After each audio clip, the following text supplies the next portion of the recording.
Hey guys, welcome to day 11 of Vlogruary. I have yet to edit anything past day 6. I still have to edit. I'm going to start today's vlog earlier, but I left my camera here. I'm currently getting ready for work. I have work in an hour, but I'm going to bring you guys with me and do a conversation topic in the car. Because I got my car today. I just got back home from it. I got to get dressed real quick and head to work. But I figured I'd start today's vlog since yesterday's was silent. And this is something to test new and a little fun thing. Showing you guys an average day of me being quiet. But I'm going to go get ready for work and then I'll see you guys on the road. So, I'm headed to work now. Pulling out of a street, headed to work, and I want to do this as a segment of a vlog as opposed to a full-fledged thing because I feel it's a bit out of date to do now, to do it as a full-fledged list video because it's not relevant anymore. People don't talk about albums from last year in February, so I'm gonna do this as just its own video. I did make lists for mixtapes / free albums and songs, but I'm not gonna be making videos for those because time was not on my side at the end of the year last year.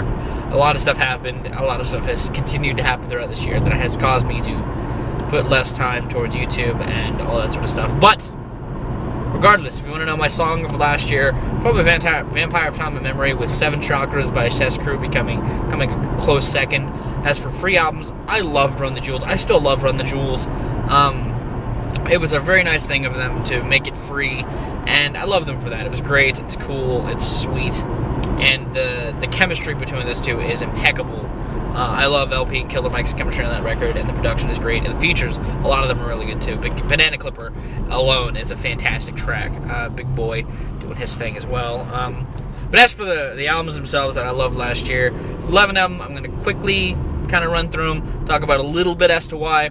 I had a write-up of this list for the longest time on Rate Your Music, so it's what I'm looking at because I don't have paper on me. But number 11 was Welcome Oblivion by How to Destroy Angels. I loved this project. It felt like Trent wasn't putting all of his creative impact into it, and I liked that about it. I liked the little nuances that you could tell definitely were Trent-esque, and the entire album had that whole thing going for it, but there was a lot of it that didn't feel completely like Trent Reznor, and it made it feel fresh and new for an artist that I really, really love.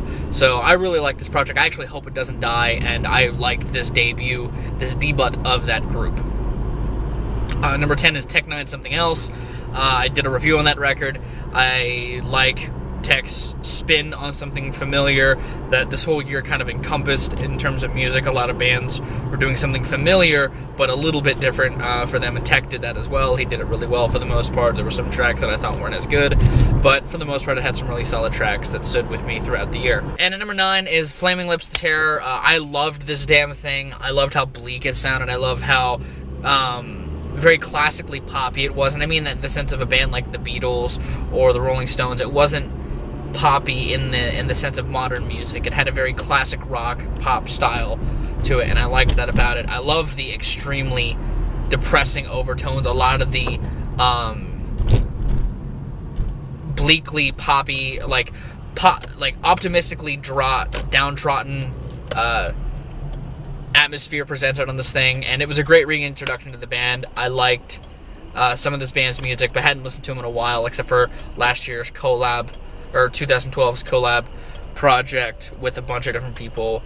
This is my first album with them as a solo outfit that I heard in a while, and it's really good. I love this thing a lot, and I still revisit it a lot nowadays. It's really good. And number 8 is Like Clockwork by Queens of the Stone Age. Another spin on the familiar like Tech. This one's even better. Again, like The Terror, it's very downtrodden, it's very gloomy, it's very bleak. But it has some reminiscence of the Queens of Stone Age style that we're very familiar with. Tracks like My God Is the Sun and If I Had a Tail, are sprinkled in with the Vampires of Time and Memory, and the opening track that I can't seem to think of the name of, which has one of my favorite lines in modern rock, is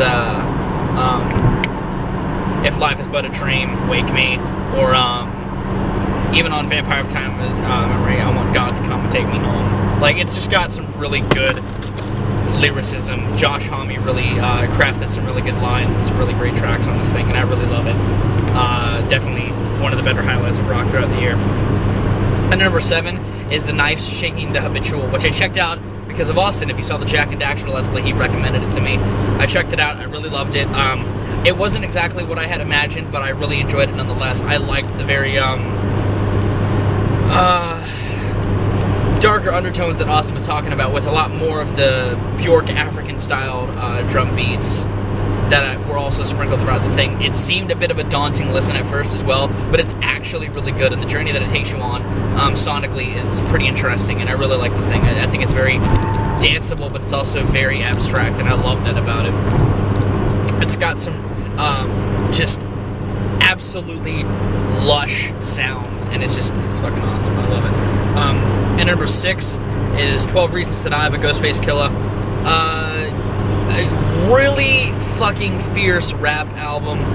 Ghostface brought his A game. Adrian Young definitely needs to work with more Wu-Tang projects. His production is a spin on the RZA style, if you ask me, like classic RZA, and I feel like he captured a really good sonic atmosphere production-wise.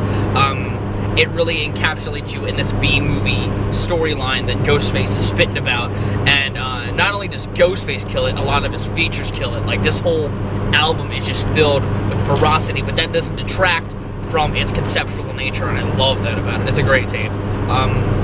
It's really awesome. One of my favorite Wu-Tang projects, both in recent memory and now, pretty much all time. It's a fantastic record. And then number 5 is Constant Energy Struggles by Cess Crew, my rap album of the year. These two play off of each other so fucking well. And it's the first album I really checked out by these dudes, and I've checked out some of their earlier stuff, and it shows that they're still, while they're on a bigger label, they still have that nature that they've presented on their earlier works, just stepped up. Both the beats on this thing are fantastic, and they themselves are. Their lyrical prowess is really fantastically crafted, both bleeding into each other's verses very well, and just almost melding into just one huge entity. And I love these two, and I cannot wait to see what they present next, because I am already feeding for more, because this record had so many great tracks on it. It's fantastic. I love Constant Energy Struggles. And at number 4, Hesitation Marks, Nine Inch Nails. Not my favorite Nine Inch Nails project, but definitely a really great one. I knew a lot of people weren't big on this record, but I was. I reviewed this record already. I love where it draws its influence from and how it utilizes it, and it's definitely something that has me excited for more work from Trent Reznor, as always. And at number 3, One of Us is a Killer by Dillinger Escape Plan, my second favorite metal album of the year. And what I love about this thing is that it's both as chaotic and as disarrayed as their early work, but as huge and as amped up and as well paced as their later records. It's a great melding of the two styles that Dillinger Escape Plan has kind of crafted throughout their discography, with a track like One of Us is a Killer creating some really good breaking of the pacing, helping break the pace of just the breakneck speed on tracks like Prancer, and there's some really great tightness within the band as usual, but it's even better ratcheted together on this record. I think the whole band sounds fantastic. Some of these riffs on this thing are just crushing. Some of the syncopation with the drums and the guitars are as better than they've ever sounded. This is just definitely one of the better Dillinger Escape Plan records in recent memory. Not to flack on Option Paralysis or Fireworks. I just really fucking love this thing. Greg Puciato sounds fantastic. The whole band just is fucking amazing on this record, and I love it. I think it's fucking amazing. But it's not the best metal album of the record of the year. The best metal album of the year is Orphan Lands All Is One. While it is a bit lighter than a lot of their other works, I feel like this is a better follow-up than The Never Ending Way of the Warrior, or whatever the hell their last album was called. That had the really weird title. But what I like about this record more over than that record is that the instrumentation, what makes them so great, the Israeli folk instrumentation is better infused with the rock and metal elements than on the last record. The last record felt very pandering to Western audiences, and I didn't like that part about it. This felt completely true to form. They just sound bigger, better, and they know how to be heavy when you really are missing that heavy sound of theirs. The riffs are great. The band just sounds excelled beyond belief. When they really want to get grand, they sound their biggest ever, and I fucking love this thing. It's just, I wanted this after Raboul, not what I had gotten, and I'm happy that it's finally out. I love this goddamn record. It's so fucking good. But at number one, it's not my album of the year. One at number one, like All Is One, is the proper step forward a band should make.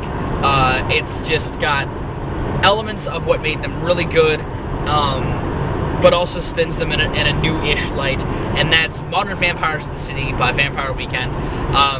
The band took their sound, made it more mature without losing who they are, core-wise, dynamic-wise, sonically, too much, and I love that about it. It's definitely the best record they've ever made, and I'm hoping this means they'll still keep their playful side, but still push for a more mature sound. They knew how to make a pop record that was very well crafted, both lyrically, which isn't that much of a change for them, but also sonically. They kept their dance vibe when they wanted to make up the pace and not make that the main front of the band, and I feel like that helped them in the long run. I really like this record, and it's definitely my favorite album of last year. That's my list. Now I'm gonna go to work, but that's the conversation topic of the day. I know some of your guys' favorite albums of last year, but if I don't, even if I do know, I don't know, let me know. But if you know, then I know. Don't bother, because I know. But if I don't, whatever. You know what I mean. I want to know. Albums of the year. What are some of yours? I'm headed to work. I'm gonna work my shift. I get off at 9:30, so I'm gonna be doing that. Headed home, editing stuff, and all that sort of stuff. I got a Vine like. Volk liked my Vine. Thank you. There's a cop right there. I'm gonna go. I'll see you guys later. I'm on break at work. I'm tired. It's been a long day. They've had me doing so much crap today. I'm drained. So, I'm off of work, and now you can't see me. It's 10:40 in the evening, and holy shit! Tonight was fucking rough. Work was fucking... I said it in the break part, but Jesus Christ. I stayed an hour later after work because they needed me. Like, holy shit. It's fucking terrible how much shit I had to do tonight. Oh my god, my legs are fucking sore. I'm just... I'm ready to be home. I'm fucking out of it. I'm ready to just zone. Do dick for the rest of tonight. Oh my god. Okay, if you don't know what I do, I work in a store. I work in a department store. It's similar to stores like Ross and Marshall's, but it's not. It's like a more local chain. And oh my god, like I had some of the craziest shit happen tonight. Like, I had the departments I was working were a clusterfuck, and it was just fucking ridiculous. Not to mention, I had a customer come, because I was also a cashier. I was like a on-call cashier, and so they get called up, you know, to do this order, this customer, and she had literally 4 carts full of stuff. Like, by the end of it, we used, she didn't care, we used, like, trash bags for her stuff. She had 3 trash bags and a bunch of other stuff in another cart before we got the trash bags. Full of stuff. Jesus! It was ridiculous. But anyway, I've had a long night. I'm ready to go home and do nothing. I'll update you guys one more time by the end of the night, but I'm pretty much done. I'm done with today.